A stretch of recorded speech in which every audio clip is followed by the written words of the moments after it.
కేంద్ర రాష్ట్ర ప్రభుత్వాలు బీసీలను చిన్నచూపు చూస్తున్నాయని, బీసీలకు 42% రిజర్వేషన్ ప్రకటించకపోతే భవిష్యత్తులో పెద్ద ఎత్తున ఉద్యమాలు చేపడతామని సదాశివపేట బీఆర్ఎస్ పట్టణ మండల అధ్యక్షులు మల్లన్న పెద్దగొల్ల ఆంజనేయులు అన్నారు.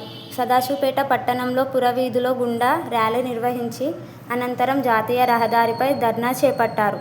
ఈ కార్యక్రమంలో బీఆర్ఎస్ పట్టణ ప్రధాన కార్యదర్శి పిల్లిగుండ్ల వీరేశం, మాజీ మున్సిపల్ కౌన్సిలర్ ఆకుల శివ, మండల ఎస్సీ సెల్ అధ్యక్షుడు సుధాకర్, మండల పార్టీ ప్రధాన కార్యదర్శి అరిఫుద్దీన్, పట్టణ మైనార్టీ అధ్యక్షులు కామేల్, నాయకులు ముద్ద నాగనాథ్, సాయికుమార్, అక్బర్, హుసేన్, మొబీన్, సలావుద్దీన్, నసీర్, ఖాజా, నరేష్ గౌడ్, సోము, పాండ్, నాయక్, నర్సింలు, విజయ్, జబ్బర్ నాయకులు, కార్యకర్తలు పాల్గొన్నారు.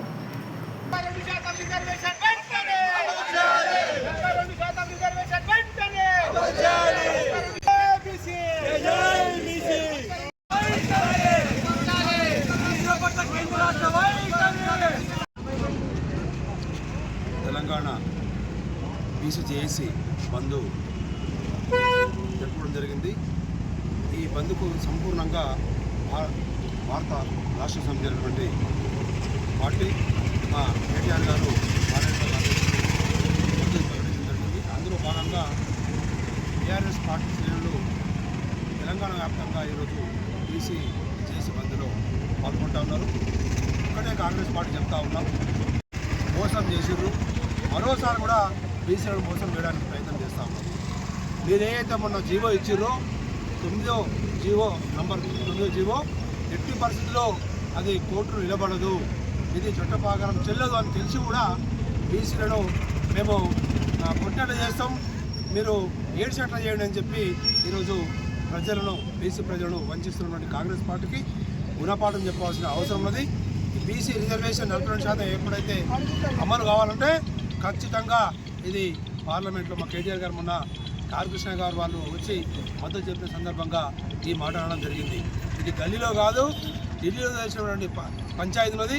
ఖచ్చితంగా మనం 9th షెడ్యూల్లో చేర్చే వరకు అందరం కూడా అఖిలపక్ష ఏర్పడి అన్ని పార్టీలతో గతంలో తెలంగాణను ఎలా అయితే సాధించడమో కేసీఆర్ గారి నాయకత్వంలో ఈరోజు కూడా అలాంటి నాయకత్వంలో పట్టే ఈ బీసీ రిజర్వేషన్స్ మనము సాధించుకోవాల్సిన అవసరం ఉన్నది.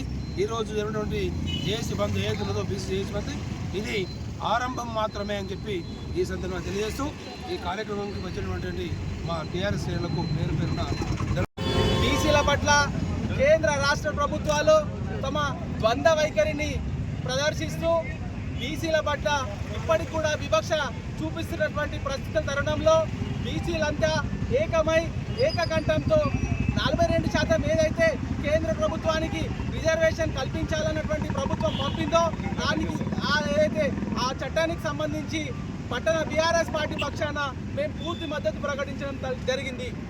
అదే రకంగా డాక్టర్ బిఆర్ అంబేద్కర్ గారు చిన్న రాష్ట్రాల ద్వారానే అభివృద్ధి సాధ్యమవుతుందని చెప్పి ఏ రకంగా అయితే చెప్పి ఈరోజు మనం తెలంగాణ సాధించుకున్నామో అదే రకంగా మనం ఈరోజు ప్రచారం చేస్తూ క్రోడీకరిస్తూ అదే రకంగా మనం బీసీ యొక్క చట్టాన్ని కూడా సాధించుకోవడానికి మనం ఏకకంఠంతో ఉండాల్సినటువంటి అవసరం ఎంతైనా ఉంది. ఈరోజు రాష్ట్రంలో ఉన్నటువంటి కాంగ్రెస్ ప్రభుత్వం 42% రిజర్వేషన్ ఇస్తా అని చెప్పి దోబూచలాడుతూ మొన్నటికి మొన్న జీవో కూడా రిలీజ్ చేసింది. ఏదైతే ఈ తప్పులు చేస్తూ ఉందో ఆ తప్పులన్నింటినీ మనం బీసీ ప్రజలుగా గమనించాల్సినటువంటి అవసరం ఉంది. ఖచ్చితంగా బీసీ రిజర్వేషన్లు సాధించే వరకు మేము బీసీల పక్షాన నిలబడతాం. బీఆర్ఎస్ పార్టీ ఖచ్చితంగా ప్రజల పక్షాన నిలబడుతుంది. ప్రజల పక్షాన నిలబడి తెలంగాణ రాష్ట్రాన్ని ఏ విధంగా అయితే సాధించామో అదే రకంగా బీసీ రిజర్వేషన్ కూడా సాధిస్తామని చెప్పేసి తెలియజేస్తూ అందరికీ జై తెలంగాణ. నేడు తెలంగాణ రాష్ట్రంలో బీసీ బంధు సోదరులందరూ కూడా 42% రిజర్వేషన్ గురించి పోరాటంలో అందరూ కూడా సమాయత్తమై యావత్ తెలంగాణ రాష్ట్రంలో ఉన్నటువంటి 42% బీసీలందరూ కూడా ఈరోజు ఏకకంఠంగా ముక్తకంఠంతో ఈ యొక్క బీసీ రిజర్వేషన్ కల్పించాలనే ఉద్దేశంతో ఈరోజు ధర్నా చేయడం జరుగుతుంది. మరి ఏదైతే అంబేద్కర్ గారు ప్రతిపాదించినటువంటి స్ఫూర్తిని 42% కాకుండా సామాజిక న్యాయం జరగాలనేటువంటి ఒక ఉద్దేశంతో రిజర్వేషన్లు కల్పించడం జరిగింది. మరి అదే స్ఫూర్తిగా ఇంతవరకు కూడా రాజ్యాంగ నిర్మాణం చేసినటువంటి రాజ్యాంగాన్ని పట్టుతో మరి 42% అనేది ఈరోజు రిజర్వేషన్ కల్పిస్తే సామాజిక న్యాయం జరిగింది. బీసీలందరూ కూడా సముచిత న్యాయం జరుగుతున్న విషయాన్ని మనం అందరం కూడా ఏకీభవించి రాబోయే కాలంలో కూడా ఎంతటికైనా తెగించి బీసీ రిజర్వేషన్ 42% తెచ్చుకోవడానికి అందరం కూడా సమాయత్తమై పనిచేయాలంటూ ఈరోజు సదాశివపేట పట్టణమే కాకుండా మండల స్థాయి నుంచి మరి అందరం కూడా ఏకకంఠంగా తెలంగాణ రాష్ట్ర పార్టీ సందర్భంగా అందరం కూడా ఈరోజు ధర్నా చేయడం జరిగింది. అందరికీ ధన్యవాదాలు. 2% బీసీ రిజర్వేషన్ల పట్ల కేంద్ర రాష్ట్ర ప్రభుత్వాల కపట నాటకం ఈరోజు బయటపడింది. ఎందుకంటే గతంలో గవర్నర్ దగ్గర బిల్లు పెండింగ్ ఉండగా జీవో పాస్ చేసి ఎలక్షన్ కోదామని అనుకోవడం కేవలం బీసీలను మోసం చేయడమే అని చెప్పేసి అందరికీ స్పష్టంగా అర్థమైంది. గతంలో కేసీఆర్ గారు 32% స్థానిక ఎన్నికల్లో రిజర్వేషన్తో జీవో జారీ చేసిన విషయం అందరికీ తెలుసు. అప్పుడు ఉన్నటువంటి కాంగ్రెస్ సర్పంచ్ కోర్టుకోవడం వల్ల దానిపైన స్టే రావడం జరిగింది. ఈ విషయం తెలిసి కూడా కేవలం బీసీ ప్రజల్ని మోసం చేయడానికే ఈ జీవో ఇచ్చి కొత్త నాటకం జరిపాడు రేవంత్ రెడ్డి. ఎందుకంటే ఈ బీసీ జీవో ఇచ్చిన తర్వాత అందరు పార్టీలను తీసుకొని కేంద్రంలో ఢిల్లీలో ధర్నా చేయాల్సిన అవసరం ఉంది. కానీ వారు చేసిన ధర్మం చూసమంత్రంగానే చేసిరు. ఆ ధర్నా కూడా రాహుల్ గాంధీ రాకపోవడం ఇప్పుడు అందరికీ మొన్ననే అసెంబ్లీలో స్పష్టంగా కేటీఆర్ గారు చెప్పడం జరిగింది. ఈ బీసీ చట్టాలు చేయడం ఈ విధంగా కాదు, ఏదైనా ఢిల్లీలోనే తేలాలి, సెంట్రల్ సపోర్ట్ లేని ఈ బీసీ రిజర్వేషన్ అమలు కాదు అని తెలుసు. కేవలం వీళ్ళు అలది కానీ హామీలు ఇచ్చి ప్రభుత్వం ఏర్పడి 20 నెలలు అయినా వాళ్ళు ఇచ్చినటువంటి 6 గ్యారంటీలు అమలు చేయడంలో ప్రభుత్వం ఫెయిల్ అయిందనే విషయం అందరికీ తెలుసు. గ్రౌండ్ లెవెల్లో కాంగ్రెస్ ప్రభుత్వానికి ఈరోజు ఓట్లు అడగడానికి వస్తే చెప్పులు తీసుకొని కొడతారనే విషయం అందరికీ తెలుసు. కాబట్టి కొత్త నాటకం బీసీలను మోసం చేయడానికి ఒక కొత్త నాటకాన్ని ముందుకు తీసుకొచ్చిండు రేవంత్ రెడ్డి. విషయం ఈ రోజుతో బీసీ బిడ్డలకు అందరికీ అర్థమైంది. కాబట్టి ఖచ్చితంగా ఇకపైన బీసీలను మోసం చేస్తే మాత్రం ఊరుకునేది లేదని చెప్పేసి ఈ సందర్భంగా తెలియజేస్తూ జై బీసీ. సదాశివపేటలో బంద్ చేయడం జరిగింది. 22% రిజర్వేషన్ 42% సాధించే వరకు ఈ పోరాటం చేస్తాము. ఇంకోటి జీవో 9 వెంటనే అమలు కావాలి.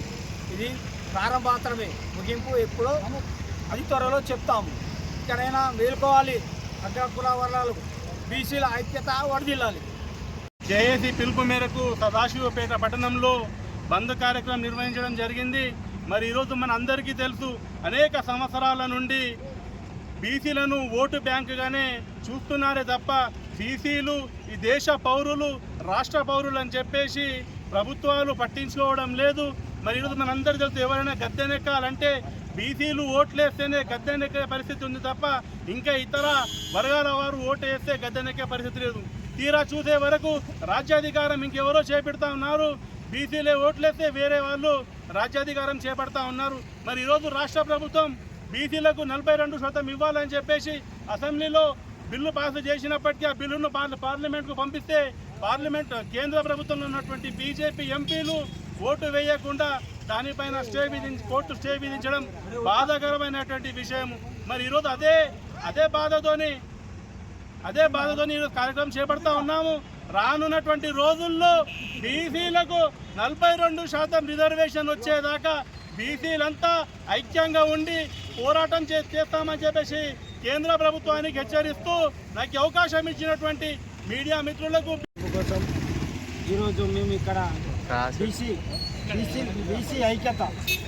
ఐక్యత కొరకు ఇక్కడ మేమందరం పాల్గొనడం జరిగింది. 42% రిజర్వేషన్ మాకు కల్పించిన దాన్ని ఎవరో లాక్కోవడం, కోర్టులో కేసులు ఇవ్వడం మాకు చాలా బాధాకరమైనది. ఏదో గిన్నెంలో అన్నం పెట్టి తినకుండా చేయడం మాకు చాలా బాధాకరంగా ఉంది. అందుకే మాకు బీసీ 42% రిజర్వేషన్ కల్పించాలని కోరుకుంటున్నాం.